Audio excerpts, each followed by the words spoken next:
Okay, so all the eye candy in here is from Euro Tile and Stone. Stunning. So they have such amazing selection and also so much innovation that's going on in their showroom. So there's a few things that I want honorable mention to. So this tile, it's called the wallpaper tile. So I've actually never seen this before, but it's a really large format tile that's meant to mimic wallpaper, traditional wallpaper, with the benefits of a porcelain tile. It's really big, so there's going to be very limited grout lines. Yes. So I thought that could be a cool thing as an accent in a bathroom or something like that. If you don't, like, it's better, a little bit better just because you can now wash your walls. Totally. If you want to wash your walls, like, and keep it really clean, get the fingerprints off, it's beautiful. Nice and durable. Yeah. This is something to mimic wall paneling. Cool. The wood wall paneling is very in right now. Yeah. So I loved how this will add some dimension to your wall, but again, with the durability of a porcelain tile. And then lastly, this category, which is the porcelain tile that's trying to be the natural stone. Yes. You really have to find a good one. Don't go for those fakey looking ones. Yeah. I really would highly advise against. Yeah. These ones, it's called 3D surface technology. So it really gives that look that's very realistic and the feel. Oh, the it feels texture good. of real stone. So look for those few things when you're buying your tile. Those are approved by you? Those are approved by VT. Love VT that. approved. VT approved. Okay, let's talk about mixing and matching. Okay, let's. So when you're picking your tile, you're often picking a floor tile and a wall tile, especially if you're in a bathroom. Yeah. So I want you to play with a few different things. One is scale. So if you are going for a large scale tile on the floor, you could play around with a smaller scale tile on the wall. So something like this would be more of a modern subway tile. Nice. Yeah. Why I chose this, there is some rules here though, obviously. Of course there are. Of course there is. Yeah. That you have to go within a very complementary color palette. So this, for example, to me, wouldn't work necessarily. No You really bueno. want to create some unity, especially when you're playing around with scale.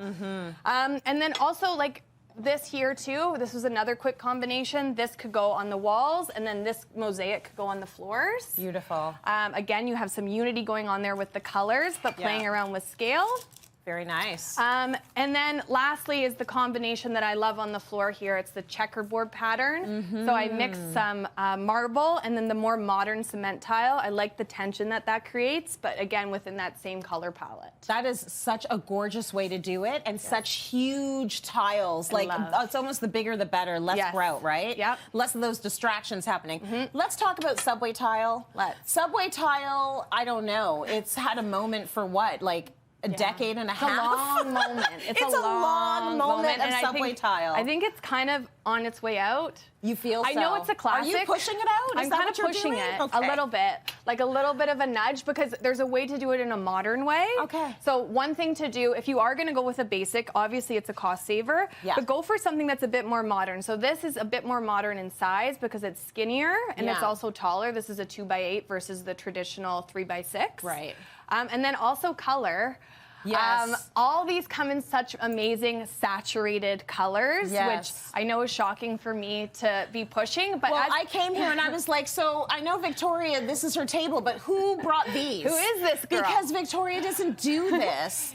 So saturated color, you're giving it a check. These are they're rich enough for me that I can get behind. Like this color here, the green, I feel like this could be a really interesting pop. Yeah. And then that goes also towards how you install it. Okay, so let's talk about installation. You wanted to mix that up a little bit. I did. So instead of doing the brick pattern, which you've seen ad nauseum, I would do a vertical. For example, a vertical soldier stack, they call it. Or you can mix and match. I have a photo here which is vertical and horizontal. That's nice. So you're mixing the orientation.